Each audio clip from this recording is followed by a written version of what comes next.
Ya'ate and welcome to the ICT Newscast. I'm Polly Dinekwa.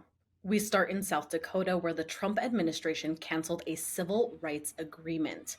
The agreement sought to resolve disparities in the treatment of Native students. Whenever I hear of like school district and members saying that they cannot speak on it, that says a lot. That says, okay, we're going to continue to push Native students and Native parents and families under the rug as if, again, we're the Indian problem. So we can't speak on it, we can't address it. And that's what it feels like. It came after a 2010 complaint against the Rapid City schools. The agreement detailed a plan to ensure the school did not discriminate against Native students. The district has not said if it would continue to abide by the terms of the agreement, and that has some community members and parents on edge.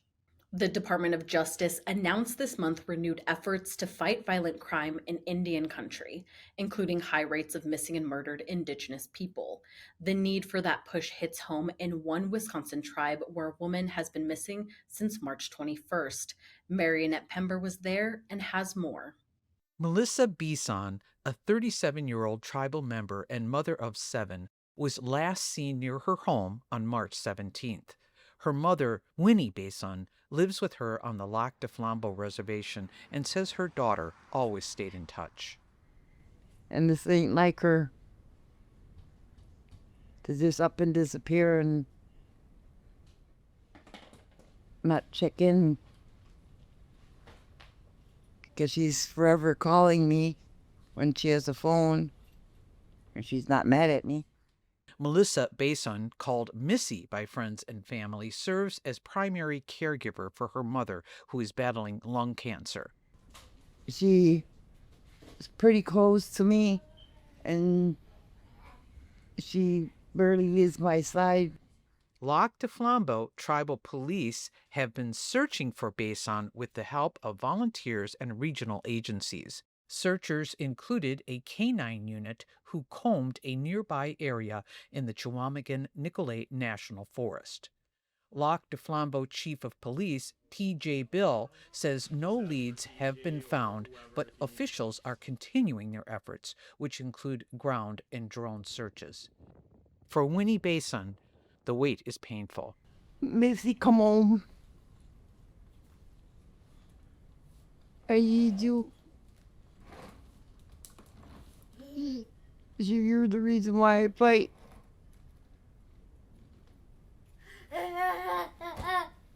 For ICT, from the Lac de Flambeau Nation, I'm Marionette Pember.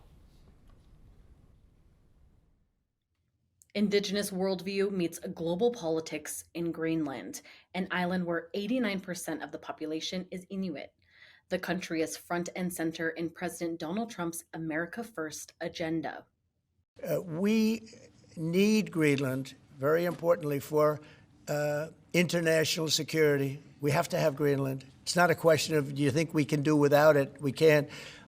We learn more from Chair of the Inuit Circumpolar Council, Sara Olsvig. Here is Stuart Huntington with that conversation. Joining me now is Sara Olsvig, a former member of both the Greenland and Danish parliaments. She is currently chair of the Inuit Circumpolar Council, representing Inuit and Yup'ik communities across the Arctic. Welcome, Ms. Olsvig. Oyana, thank you. Would you like to introduce yourself? Yes, Sara Olsvig imik ataqarpunga. Inui issittormiu siunnersuusoqatigifianni siulittaasuuvunga kalaallunaanningaannerslungalu. Thank you. The ICC recently convened an Indigenous Knowledge Focus Group under the theme Advancing Indigenous Knowledge from Theory to Practice. The group promoted the idea that Indigenous knowledge needs to be meaningfully engaged in the development and implementation of international policies and agreements. Talk to me about the importance of that work. Well, Indigenous knowledge for us is everything. This is about how we think, how we live, our ways of knowing, and it is the knowledge about being human, but also being human in close interaction and with nature. It represents our worldview of humans not being separate from nature. And this intrinsic relationship we have as Indigenous peoples, and specifically as Inuit, with the nature around us, is what informs our Indigenous knowledge. And for the Inuit Circumpolar Council, promoting the recognition, the full recognition of Indigenous knowledge in its own right, it has been a very big theme for our leadership throughout time, since the early beginnings of the Arctic Council. And that's why we have been working for everyone around us to recognize that our knowledge is, I don't even want to say just as valuable, but valuable as a knowledge system, and should be recognized as a knowledge system in its own right, and that the knowledge we produce as a humanity will be incomplete if we don't include Indigenous knowledge. And going a step further, Fawn Sharp, a Nature Conservancy board member and former president of the National Congress of American Indians, says Indigenous leadership is required to lead humankind through the Anthropocene. What do you think of that idea? I fully agree. And yes, and that's also what we see when we take it to the governance level, that we convey, at least for Inuit, we are there also, for example, in the UN and other places, representing a different worldview than we see the sort of mainstream state representative do. Often we see international agreements built on the basis of a worldview that humans and nature are separate things. Yes. And for us, it's not. So when we are there pushing for not just our knowledge, but our worldviews to be included into these texts and new approaches to conservation or management of this and that, or shipping in the Arctic, for example, we come with the worldview that humans are inseparable from nature, that we are one, and therefore we need to have that perspective when we then start talking about management. And I think that we share with Indigenous peoples from all over the world, and we must continue to stand shoulder by shoulder in that very important push, because we see time and time again that decisions are taken without us. And so we need to maintain, our push and stay in the seats at the table wherever we've created those seats. And if we don't have a seat, we have to kick in the door and make sure that Indigenous peoples are part of the negotiations. In 1977, nearly 50 years ago, the ICC resolved that the Arctic shall continue forever to be used exclusively for peaceful and environmentally safe purposes. Ms. Olsvig, is that idea more important today than it was back then? Yes, I think that it has never ceased to be important, and it is as important today as it was back then during the Cold War. 77 was the year that the Inuit Circumpolar Council was established, and we paved our way across state borders to be in contact with Inuit from across 4 very, very different nation states. So here in Galaslit Nunat, Greenland, Canada, Alaska, the US, and Chukotka, Russia. And that we have been able to build our cooperation across state borders, I think, speak to the importance of Indigenous peoples being able to work people to people, cross-border, even in difficult times. And we are upholding that promise of the 77 first ICC conference. It's not easy, and we have reaffirmed our 7711 resolution that you referred to in our General Assembly Declaration from 2022, which is our current mandate. And we continue to insist on working together peacefully based on diplomatic dialogue. And of course, I have to ask, how does that thinking intersect with President Trump's declaration that the United States needs Greenland and wants to incorporate Greenland into the United States?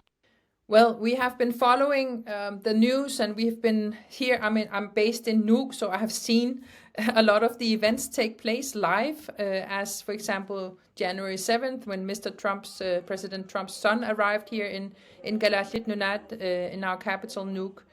And what we have clearly stated from the Inuit Circumpolar Council is that there's no such thing as a better colonizer.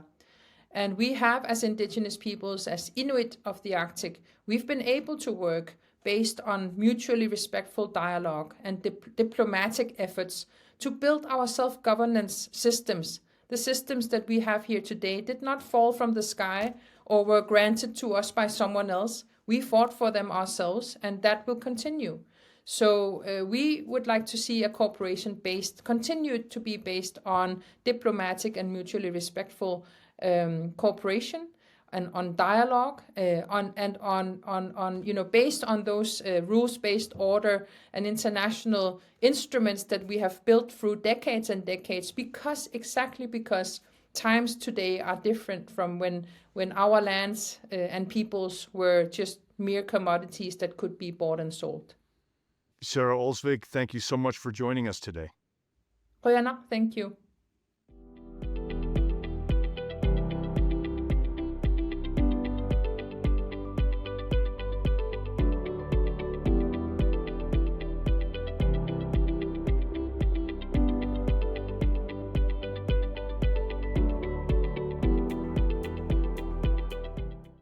Moving to Arizona, one tribal nation has received funding to advance its sovereignty.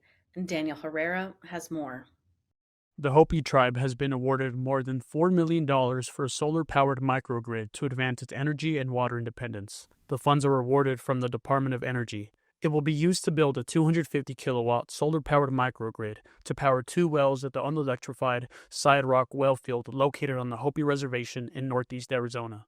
The wells will deliver water to the villages of Upper and Lower Mount Hopi via a pipeline that is currently under construction. It'll be bringing much needed water to the village of Munkapi on the Hopi Reservation. Both Arizona Democratic Senators Ruben Gallego and Mark Kelly announced the news, emphasizing that the project will provide water security and economic development. The addition of a microgrid is part of a larger, ongoing project which aims to provide a reliable water source for the Hopi tribe. A microgrid is a self-contained electrical network that can work independently from the main power grid or alongside it. The new Hopi microgrid will work independently from its main power source. The Upper and Lower Mount Hopi villages are disconnected from the rest of the Hopi tribe. The Hopi tribe is surrounded by the Navajo Nation, but the Mount Hopi village is separated from the main Hopi land. Shingoitua says that this leaves Mount Hopi far from the main Hopi water supply. We live on the western portion of the Hopi Reservation. We're approximately 55 miles away from the Hopi tribal headquarters, and we really are kind of sitting on an island outside of the main Hopi Reservation. The Mount Hopi village has wells, but the water produced from them is not adequate. The village itself, we have wells, but the amount of water that's needed for the village is not adequate enough to provide for economic development and also for housing, being able to provide more infrastructure to bring drinking water to our village. According to the U.S. Department of Energy, the current water source is now insufficient for community needs. With the money that's now going to be available to bring water here, we will then have the opportunity to provide more water to meet the needs of our people here in our village. The fight for water is ongoing for tribal nations, with many tribes still fighting for their water rights in courts. Senators Kelly and Gallego introduced the Northeastern Arizona Indian Water Rights Settlement Act of 2025, which was referred to the Senate Indian Affairs Committee. A version of the act also has been introduced in the U.S. House of Representatives. Both houses of Congress would need to pass a legislation which would ratify and fund the largest Indian water rights settlement in the country. It would secure water rights for the Navajo Nation, Hopi tribe, and the San Juan Southern Paiute tribe. The Northeastern Arizona Indian Water Rights Settlement Agreement will settle the 3 tribes' claims to the main stem of the Colorado River, the Little Colorado River, and relevant groundwater sources in Arizona. It will guarantee the tribes access to over 56,000 acre-feet of Colorado River water with specific groundwater rights and protections. The agreement also requires the Hopi tribe and Navajo Nation to leave more than 17,000 acre-feet per year of Arizona Upper Basin water in Lake Powell for the first 20 years. San Juan Southern Paiute Tribe President Carlene Yellowhair said in a press release that this legislation will ensure the tribe has basic human rights now and into the future. For ICT News, Daniel Herrera Carvajal. A federal government program from the 1950s tore families apart. The relocation program promised jobs and a better life in the city. Once there, Native families had few resources, but a lot of hope. One of those cities was in California. Oakland, California has one of the highest crime rates in the country, yet Indigenous people have found a safe space. 50 years ago, their relatives founded the Intertribal Friendship House. It continues to serve families today. Yeah, we're making good memories for our kids. And I have I have 4 kids. 2 are in their 30s and 2 are teenagers. So of the ones in the 30s, it's nice to have them come back as adults, and they see kids that they grew up with since like elementary school. And even though we live in different cities, we've always made this home. And this is where they come back and they reconnect with them. So it's really nice. And my teenagers, it's nice that they have a peer group. Lorena Rivera is its executive director. It serves Native Americans throughout the region. All over Oakland, the Bay Area, San Francisco side, San Jose, Richmond, everywhere. Raskady is an artist whose family grew up in the area. Interesting, though, is that my grandfather, Alfred Algen, was on the original board of IFH, the first Indigenous board of IFH, because it used to be run by the Quakers. And so, coming back here later into my 20s, we organized some of our first magazine release parties in this space. We had, gallery, art from all the people from the community. And then we had a stage back there. We had vendors in here, vendors in the other room, vendors in the hallway. We had traditional dancers coming in, different tribal groups coming in, powwow dance, pomo dancers, Aztec danzantes, and performances from local bands and native artists and poetry. And so these walls have seen a lot of our Stang magazine release parties, and a lot of people have come through, and a lot of long-term friends were made during those times, for sure. We plant and harvest our own tobacco that we use for ceremonies. And then we have a herb garden where we use the herbs for our meals that we serve. Then we also have sage that we have planted down there, and sweetgrass that we utilize for ceremony and to give out to the community members who are needing medicine.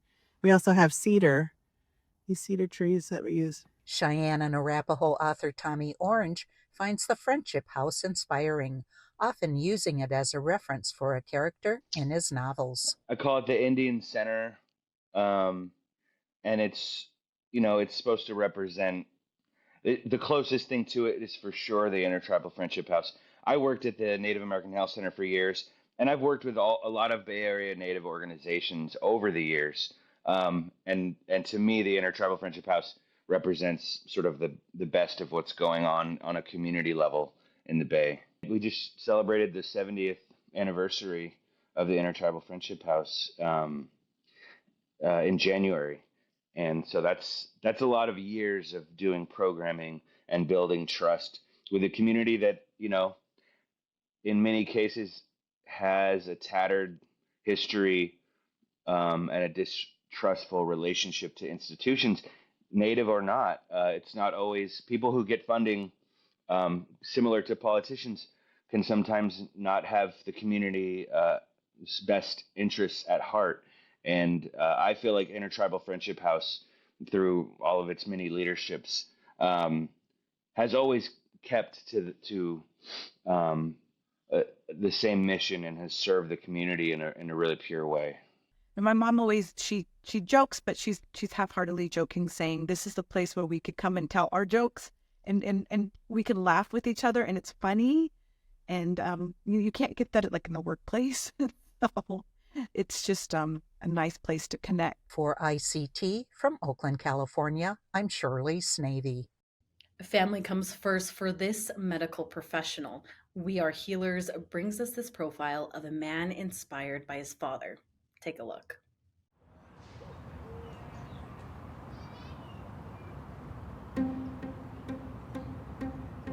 My name is Claymore Kills First, an enrolled member of the Oglala Sioux tribe. I'm also Minikoju Lakota.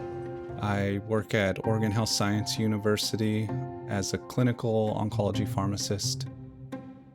I never thought I would be working in medicine. Everyone in my family's teachers or works something in education, and I was never a good student either. So this is my great-great-great-grandfather. Later on, when they were put on the reservation, he was sent off to Carlisle Indian School. So I was born in the old hospital on the Pine Ridge Reservation in South Dakota. Grew up in the Porcupine District behind Our Lady of Lourdes. Growing up on the res, everyone plays basketball. So my older brothers, they played at Red Cloud, and I just grew up like running through the bleachers, watching them play basketball, playing with my friends, and just knowing like that's all I want to do is just play basketball. So this is my dad getting some shots up in Vietnam. I don't know, I just love this picture so much. When I was a kid, 8 years old, my dad was diagnosed with gastric cancer. I had no idea what that was. All I knew was my dad was really sick, and all our family was around. Somehow his treatment was successful. But when I got to college, my mom gave me a call, and she told me my dad's cancer was back. I went home, and I ended up spending a couple months with my dad, and his cancer just really progressed. I just sat there and I like rubbed his head, and you could just see the life leave his eyes. And he ended up dying on March 12th, that evening, in my arms. I saw the pain that everyone in my family went through, myself included, like my mom and my brothers. And I just knew I wanted to do something dealing with cancer.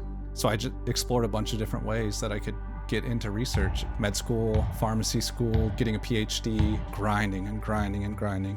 I ended up getting a chem degree, and I knew I just wanted to work in GI oncology, and I had interviewed out at Oregon Health Science University, and they had a position open in their solid tumor GI clinic, and I got the job and been able to steer my research in what I want to do, which is outcomes research in Native American populations with pancreatic cancer. I had no idea there was such a huge Native community at OHSU. When I was in training, it felt rare, but now it feels normal to see Native doctors doing great things. Your success is your family, your success is your kids, your relationships with other people. So being able to bring this communal Native American perspective where we support each other is how I focused my practice. It's about bringing something positive to Native people as a whole, as a group that we can all enjoy and that we can all benefit from. Traditionally, we're healers, and this is just the next iteration of what it is to be a healer. And hopefully we just keep growing and growing.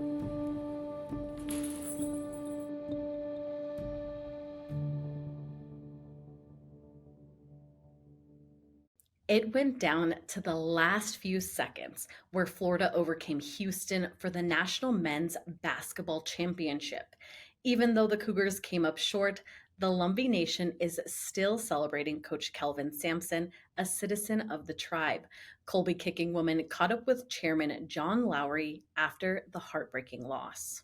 Hi, welcome to the newscast, Chairman Lowry. Thank you for having me. We're talking about last night's men's college national basketball championship game, and what a great game that was. The Houston Cougars and Kelvin Sampson lost a heartbreaker to Florida 65-63. What'd you think about the game? Man, I'm gonna tell you what, it was a very, very intense. It was a nail biter. I think it was a very hard fought game between both teams.